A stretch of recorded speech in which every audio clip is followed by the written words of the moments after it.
નમસ્કાર મિત્રો, દેશ અને દુનિયાના સૌથી મોટા સમાચારમાં આપનું હાર્દિક સ્વાગત છે। તો આજના આ સમાચાર મેળવવા માટે વિડીયોને અંત સુધી જોતા રહો અને આવા જ સમાચાર મેળવવા માટે ગુજરાત ખબર ચેનલને સબસ્ક્રાઇબ કરવાનું ના ભૂલતા। નમસ્કાર મિત્રો, સૌપ્રથમ સમાચારની વાત કરીએ તો દેશભરમાં પેટ્રોલ ડીઝલની કિંમતમાં વધારો। પેટ્રોલ પ્રતિ લીટર 3.14 રૂપિયા થયું મોંઘું। વિગતે વાત કરીએ તો મિડલ ઈસ્ટમાં તણાવના કારણે અનેક વૈશ્વિક ઉથલપાથલ વચ્ચે દેશમાં ફરી એકવાર પેટ્રોલ અને ડીઝલના ભાવમાં તીવ્ર વધારો થયો છે। પેટ્રોલ પ્રતિ લીટર રૂપિયા 3.14 અને ડીઝલ પ્રતિ લીટર 3.11 મોંઘું થયું છે। હવે રાજધાની દિલ્હીમાં 1 લીટર પેટ્રોલની કિંમત રૂપિયા 97.91 અને 1 લીટર ડીઝલની કિંમત 90.78 થઈ ગઈ છે।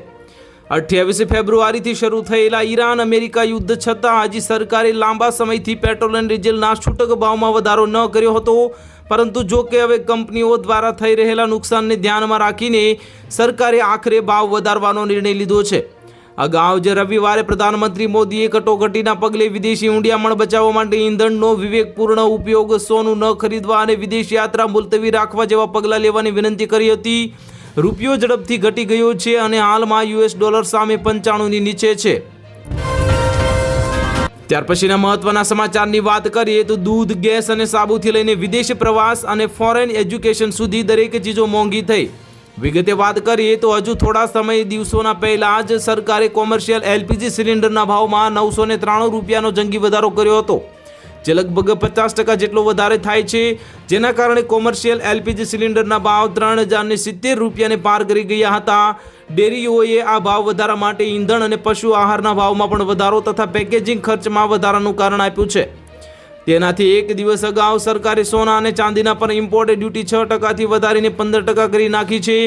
તેથી આ બંને ધાતુ અને તેમાંથી બનેલી જ્વેલરીના ભાવ પણ વધી ગયા છે। મિત્રો, દેશમાં સાબુ, શેમ્પૂ, તેલ વગેરે એફએમસીજી એટલે કે ફાસ્ટ મૂવિંગ કન્ઝ્યુમર ગુડ્સ વેચતી કંપનીઓએ છેલ્લા કેટલાક મહિનાના ભાવ વધારી દીધા છે, અથવા તો પેકેજનું જે વજન ઘટાડી દેવામાં આવ્યું છે અને વસ્તુ મોંઘી થઈ શકે છે એવી શંકા વ્યક્ત કરવામાં આવી રહી છે। સ્થિતિ માટે ભારતીય રૂપિયાની નબળાઈનું મુખ્ય કારણ આપવામાં આવે છે, જે ડોલરની સામે ઘસાઈ રહ્યો છે। 13 મેએ ઇન્ટ્રા ડે રૂપિયો 95.80ના અત્યાર સુધીના તળિયે પહોંચી ગયો હતો। ત્યાર પછીના મહત્વના સમાચારની વાત કરીએ તો એલપીજી અંગે સરકારનો મોટો નિર્ણય। ગેસ સપ્લાય માટે બનાવ્યો 40,000 કરોડનો પ્લાન। વિગતે વાત કરીએ તો ગલ્ફ વિસ્તારમાં વધતા તણાવ અને હોર્મુઝ જળમાર્ગમાં ઊભી થયેલી અનિશ્ચિતતા પછી ભારત હવે ઉર્જા સુરક્ષાને લઈને મોટા નિર્ણયો તરફ આગળ વધી રહ્યું છે। એલપીજી સપ્લાય પર પડેલા દબાણ બાદ કેન્દ્ર સરકાર ઓમાનથી ભારત સુધી દરિયાની અંદર ગેસ પાઇપલાઇન બિછાવવાની મહત્વાકાંક્ષી યોજના પર કામ કરી રહી હોવાનું સામે આવ્યું છે। અંદાજે 40,000 કરોડ રૂપિયાનો આ પ્રોજેક્ટ ભારતની રસોઈ ગેસ અને નેચરલ ગેસ સપ્લાય વ્યવસ્થામાં મોટો ફેરફાર લાવી શકે છે।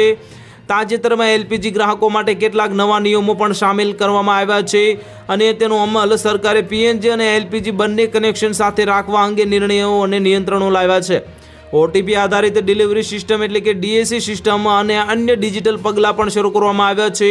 સરકારનું માનવું છે કે જ્યાં સુધી પીએનજી ઉપલબ્ધ છે ત્યાં સુધી લોકોને ધીમે ધીમે પાઇપ ગેસ તરફ શિફ્ટ કરવાથી એલપીજી પરનું દબાણ ઘટી શકાય છે અને આ જ મુખ્ય કારણ છે કે ઘણા શહેરોમાં પીએનજી કનેક્શન માટે પ્રોત્સાહન પણ આપવામાં આવી રહ્યું છે। ત્યાર પછીના મહત્વના સમાચારની વાત કરીએ તો જનતાને લાગશે મોટો ઝટકો। ખાવા પીવાની ચીજ વસ્તુઓના ભાવ વધશે। વિગતે વાત કરીએ તો જો તમે બજારમાંથી શાકભાજી કે કરિયાણાનો સામાન ખરીદવાનું વિચારી રહ્યા છો તો તમારા ખિસ્સા પર મોટો ઝટકો લાગી શકે છે। ટમેટા અને કોબીજથી લઈને તમારા મનપસંદ બિસ્કિટ અને રસોઈનું તેલ સુધી તમારા રસોડાના બજેટમાં તણાવ આવવાનો છે। સરકારી ડેટા અને ઉદ્યોગના અહેવાલો અનુસાર ઘરે રાંધેલા ભોજનથી લઈને પેકેજ્ડ ખોરાક સુધીની રોજિંદા વસ્તુઓ આગામી મહિનાઓમાં વધુ મોંઘી થઈ શકે છે। મિત્રો, વાત કરીએ તો ટમેટાના હાલમાં શાકભાજી બજારમાં સૌથી લોકપ્રિય વસ્તુ છે।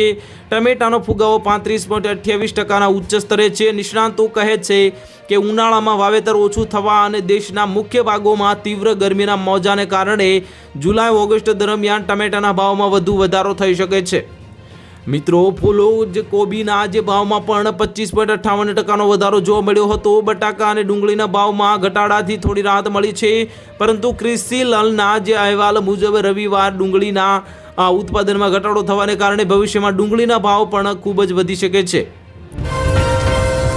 ત્યાર પછીના મહત્વના સમાચારની વાત કરીએ તો આગામી 24 કલાક ભારે રહેશે। 10 રાજ્યોમાં મુશળધાર વરસાદ। વિગતે વાત કરીએ તો દેશભરના ઘણા રાજ્યો હાલમાં તીવ્ર ગરમીનો અનુભવ કરી રહ્યો છે. દિલ્હી, ઉત્તર પ્રદેશ, બિહાર, રાજસ્થાન, મધ્યપ્રદેશ, કર્ણાટક, તેલંગાણા અને આંધ્રપ્રદેશ સહિત ઉત્તર અને દક્ષિણ ભારતના મોટાભાગના ભાગોમાં લોકો તીવ્ર તડકા અને ગરમ પવનોનો સામનો કરી રહ્યા છે. તાપમાન સતત વધી રહ્યું છે, જેના કારણે લોકોની અગવડતામાં પણ મોટો વધારો થઈ રહ્યો છે. મિત્રો, હવામાન વિભાગે અનેક રાજ્યોમાં ભારે વરસાદ અને વાવાઝોડા અને તોફાનની ચેતવણી જારી કરી છે. હવામાન વિભાગે લોકોને સાવધાની રાખવા અપીલ કરી છે અને તીવ્ર ગરમી દરમિયાન લોકોને પુષ્કળ પાણી પીવા, સૂર્યના સંપર્કમાં રહેવાનું ટાળવા અને ખૂબ જ જરૂરી હોય ત્યારે જ મુસાફરી કરવાની સલાહ આપવામાં આવે છે. જે વિસ્તારોમાં વરસાદ અને તોફાનની ચેતવણી જારી કરવામાં આવી છે ત્યાં લોકોને સલામત સ્થળોએ રહેવાની સલાહ પણ આપી દેવામાં આવી છે. ત્યાર પછીના મહત્વના સમાચારની વાત કરીએ તો ડુંગળીના ભાવ તળિયે બેસતા ખેડૂતોની ચિંતા વધી, સરકાર પાસે નિકાસ નીતિ બદલવાની માંગ કરી. વિગતે વાત કરીએ તો મહારાષ્ટ્રના નાસિક જિલ્લાના પ્રસિદ્ધ પિંપળગાંવ બંસવંત માર્કેટમાં ખેડૂતો માટે મોટી માત્રામાં ડુંગળીનો જથ્થો વેચાણ માટે લાવ્યા હતા. જે ખેડૂતોની ડુંગળીની બમ્પર આવકને કારણે બજાર સમિતિની વાહનોની લાંબી કતારો જોવા મળી હતી. મિત્રો, જો કે બજારમાં ડુંગળીના ગગડતા ભાવને લઈને ખેડૂતોમાં ભારે ચિંતા અને રોષ જોવા મળી રહ્યો છે અને જે ખેડૂતે સરકારને વિનંતી કરી છે કે ડુંગળીના ભાવ વધારવા માટે નક્કર પગલાં લેવામાં આવે જેથી તેમનો ઉત્પાદન ખર્ચ નીકળી શકે. ખેડૂતોના મતે હવે જો સરકાર નિકાસ નીતિમાં ફેરફાર અથવા તો ટેકાના ભાવ જાહેર નહીં કરે તો તેમને મોટું આર્થિક નુકસાન વેઠવું પડશે. કૃષિ સંગઠનો પણ ખેડૂતોના હિતમાં તત્કાલ દખલગીરી કરવાની માંગ કરી હતી. મિત્રો, તમારે આ બાબતે શું કહેવું છે તે કોમેન્ટ બોક્સમાં જરૂરથી જણાવી દેજો. ત્યાર પછીના મહત્વના સમાચારની વાત કરીએ તો કપાસ, મગફળી, તલ અને તુવેરના ટેકાના ભાવમાં નોંધપાત્ર વધારો કરવામાં આવ્યો. વિગતે વાત કરીએ તો કેન્દ્રીય સરકાર દ્વારા ખરીફ પાકો માટે ટેકાના ભાવ જાહેર કરવામાં આવ્યા છે, જેમાં ગુજરાતના મુખ્ય પાક એવા કપાસ, મગફળી, તલ અને તુવેરના ટેકાના ભાવમાં ગત વર્ષની સરખામણીએ માતબર ભાવ વધારો જાહેર કરી દેવામાં આવ્યો છે. મિત્રો, હજી થોડાક દિવસ પહેલાં એટલે કે ગઈકાલ અથવા તો આજકાલમાં જે ભાવ જે MSP જાહેર કરવામાં આવી છે તેમાં ધરતીપુત્રોના હિતને વરેલી ભારત સરકારે 2026-27ના વર્ષમાં ખરીફ પાકોની ખરીદી માટે ટેકાના ભાવની જાહેરાત કરી છે. ખેડૂતોને આર્થિક સુરક્ષા આપવા તેમજ તેમની ખેત પેદાશોના પોષણક્ષમ ભાવ મળી રહે તે માટે ઇનપુટ સહિતના ખર્ચને ધ્યાને રાખીને ટેકાના ભાવમાં વધારો કરવામાં આવ્યો છે. મિત્રો, રાજ્યમાં મગફળી, કપાસ, ડાંગર એટલે કે ચોખા, જુવાર, બાજરી, રાગી, મકાઈ, તુવેર, મગ અને અડદ અને સોયાબીન જેવા ખરીફ પાકોના વાવેતરની શરૂઆત થાય તે પહેલાં જ ભારત સરકાર દ્વારા ટેકાના ભાવ જાહેર કરાતા ખેડૂતો હવે પોતાના પાકને મળનારા લઘુત્તમ ભાવને ધ્યાને રાખીને વાવેતર કરી શકશે. ત્યાર પછીના મહત્વના સમાચારની વાત કરીએ તો ગંગા સ્વરૂપા આર્થિક સહાય યોજનાના લાભાર્થીઓ બહેનોને 31 જુલાઈ સુધીમાં હયાતીની ખરાઈ કરવા અનુરોધ કરવામાં આવ્યો. વિગતે વાત કરીએ તો રાજ્ય સરકાર દ્વારા અમલી ગંગા સ્વરૂપા આર્થિક સહાય યોજના હેઠળ રાજ્યની વિધવા બહેનોને દર મહિને ₹250ની સહાય રકમ સીધી તેમના ખાતામાં DBT દ્વારા જમા કરવામાં આવે છે. આ યોજનાના નિયમો અનુસાર સહાય મેળવતા દરેક લાભાર્થી બહેનો હવે હયાત છે કે નહીં તેની દર વર્ષે ચકાસણી કરવામાં આવે છે. આ પ્રક્રિયાના ભાગરૂપે ચાલુ વર્ષે પણ તમામ લાભાર્થી બહેનોએ પોતાની હયાતીની ખરાઈ કરાવવી ફરજિયાત છે, કારણ કે આ યોજનામાં લાભ મળે તેવા અર્થથી ઘણા બધા મહિલાઓ જે ખોટી રીતે આ યોજનાનો લાભ લઈ લેતા હોય છે અને યોજનાનો લાભ લેતા તમામ બહેનોને 31 જુલાઈ 2026 સુધી હયાતીની ખરાઈ કરવાની રહેશે. આ વર્ષે હયાતીની ખરાઈ માટે મહિલા અને બાળ વિકાસ વિભાગે સત્યાપન નામની મોબાઈલ એપ્લિકેશન ઉપયોગ શરૂ કર્યો છે. મિત્રો, લાભાર્થીએ પોતાની તાલુકાની મામલતદાર કચેરીમાં બેસતા કોમ્પ્યુટર ઓપરેટર પાસે જવાનું રહેશે. આ ઉપરાંત અમરેલી જિલ્લા કક્ષાએ મહિલા અને બાળ કક્ષા બાળ અધિકારી શ્રીની કચેરી ખાતેથી પણ હયાતીની ખરાઈ કરવાની શક્યતા વ્યક્ત કરવામાં આવી છે. ત્યાર પછીના મહત્વના સમાચારની વાત કરીએ તો તેલીબિયા પાકોના બિયારણ પર સહાય માટે ખેડૂતો 17 મે સુધી ઓનલાઈન અરજી કરી શકશે. વિગતે વાત કરીએ તો રાજ્યના તેલીબિયા પાકોના વાવેતરને પ્રોત્સાહન આપવા માટે ભારત સરકારની national mission on edible oil seed યોજના હેઠળ ખેડૂતોને સહાય આપવામાં આવશે.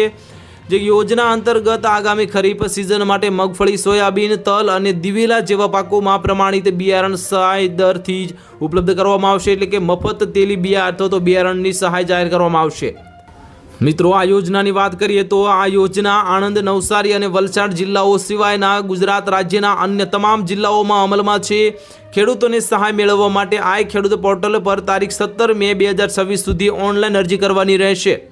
ખેતીવાડી વિભાગે જણાવ્યું છે કે તેલીબિયા પાકોના વાવેતર વિસ્તાર ઉત્પાદન અને ઉત્પાદકતા વધારવાના હેતુથી આ યોજના અમલમાં મૂકવામાં આવી છે. તો વહેલીની વહેલી તકે તમે આ ફોર્મ ભરી દેજો. ખેડૂતોને પ્રમાણિત બિયારણ સરળતાથી ઉપલબ્ધ થાય તેવા અને વધુ ઉપજ મેળવી શકે તે માટે સહાય આપવામાં આવી રહી છે. ત્યાર પછીના મહત્વના સમાચારની વાત કરીએ તો હવે દિહાડી મજૂરો અને નાના વેપારીઓને પણ મેળવશે પેન્શન. સરકારની નવી યોજના અમલમાં આવી. વિગતે વાત કરીએ તો અંદાજે 90% શ્રમિકો એવા છે જે અસંગઠિત ક્ષેત્રમાં કામ કરે છે, જેમ કે છૂટક મજૂરી કરનારા, ઘરેલું કામદારો કે ગીગ વર્કર્સ વગેરે. અત્યાર સુધી આ લોકો માટે કોઈ ખાસ પેન્શન વ્યવસ્થા નહોતી, પરંતુ હવે pension fund regulatory and development authority દ્વારા NPCS સંચય યોજના શરૂ કરવામાં આવી છે. મિત્રો, જે શ્રમિકોને વૃદ્ધાશ્રમમાં અથવા તો વૃદ્ધાવસ્થા આર્થિક સુરક્ષા આપશે. અને આ યોજના માત્ર બચત નથી પરંતુ એક સામાજિક સુરક્ષા કવચ છે. જે રીતે મોટા પગારદાર કર્મચારીઓની નિવૃત્તિ પછી પેન્શન મળે છે, બરાબર તેવી જ સુવિધા હવે સામાન્ય નાગરિકોને, મુસાફર શ્રમિકોને પણ મળશે. અને આ યોજનાની શરતો જૂની NPCS જેવી જ છે, પરંતુ તેને ખાસ કરીને ઓછી આવક ધરાવતા લોકો માટે સરળ બનાવવામાં આવી છે. આ યોજના દ્વારા શ્રમિકો કોઈ પણ સલાહના અભાવ વગર સુરક્ષિત રોકાણ કરી શકશે અને પોતાના ભવિષ્યને સુરક્ષિત બનાવી શકશે.